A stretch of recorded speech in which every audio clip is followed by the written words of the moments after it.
മൂന്ന് ചക്ര വണ്ടി ഇത്, മറ്റത്തൂരിൻ വണ്ടി ഇത്.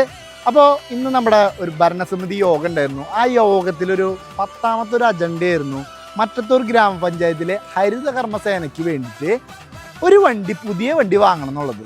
അപ്പോൾ നമുക്കറിയാം, എൻ്റെ വീഡിയോയിൽ കണ്ടിട്ടുണ്ടാവും, ഇതേപോലത്തെ 3 വണ്ടികളാണ് മറ്റത്തൂർ ഗ്രാമപഞ്ചായത്തിനുള്ളത്. ഇതെല്ലാം കട്ടപ്പുറത്താണ്.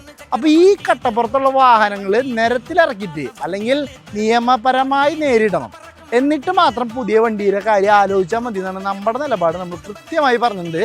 അപ്പോൾ ഉടനടി ഈ വണ്ടികളുടെ സ്റ്റാറ്റസ് നമുക്ക് കിട്ടണം എന്നുള്ള കാര്യമാണ് പറഞ്ഞിട്ടുണ്ട്.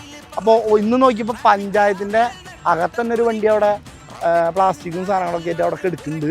ആ ജൂലൈ 2-ാം തീയതിയാണ് നമ്മൾ ഈ വീഡിയോ പോസ്റ്റ് ചെയ്തിട്ടുണ്ടായിരുന്നത്. നോക്കിയാൽ മഴയും വെയിലും ഒക്കെ കൊണ്ട് ഈ പറമ്പിൽ തന്നെയാണ് ഈ വണ്ടി കിടക്കുന്നത്. മറ്റൊരു വണ്ടി പഞ്ചായത്തിൻ്റെ അകത്തും കിടക്കുന്നുണ്ട്, ഒരു വണ്ടി കംപ്ലൈൻ്റ് ആയിട്ട് കിടക്കുന്നുണ്ട്. അപ്പോൾ 15 ലക്ഷം രൂപ ജനങ്ങളുടെ പൈസ എടുത്തിട്ടാണ് ഈ മണ്ടത്തരത്തിന് കൂട്ടുന്നേക്കുന്നത്.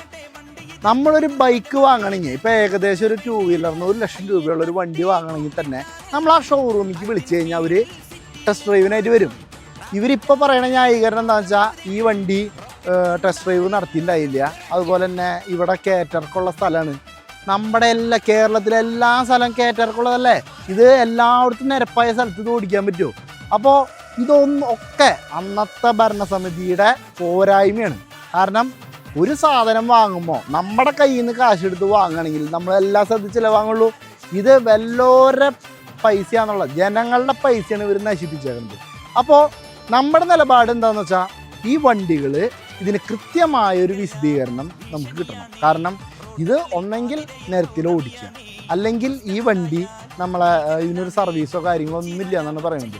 അപ്പോൾ ഇതിന് പ്രോപ്പറായിട്ടൊരു നഷ്ടപരിഹാരം നമുക്ക് കിട്ടണം. ഇത് 3 വണ്ടിയൊക്കെ ഒരുമിച്ച് വാങ്ങുക എന്ന് പറയുമ്പോൾ തന്നെ നമുക്കറിയാം ഇതിൽ കൃത്യമായി ഒരു കമ്മീഷൻ അടിച്ചിട്ടുണ്ടെന്നുള്ള കാര്യം. അപ്പോൾ ജനങ്ങൾ ഇത് തിരിച്ചറിയണം.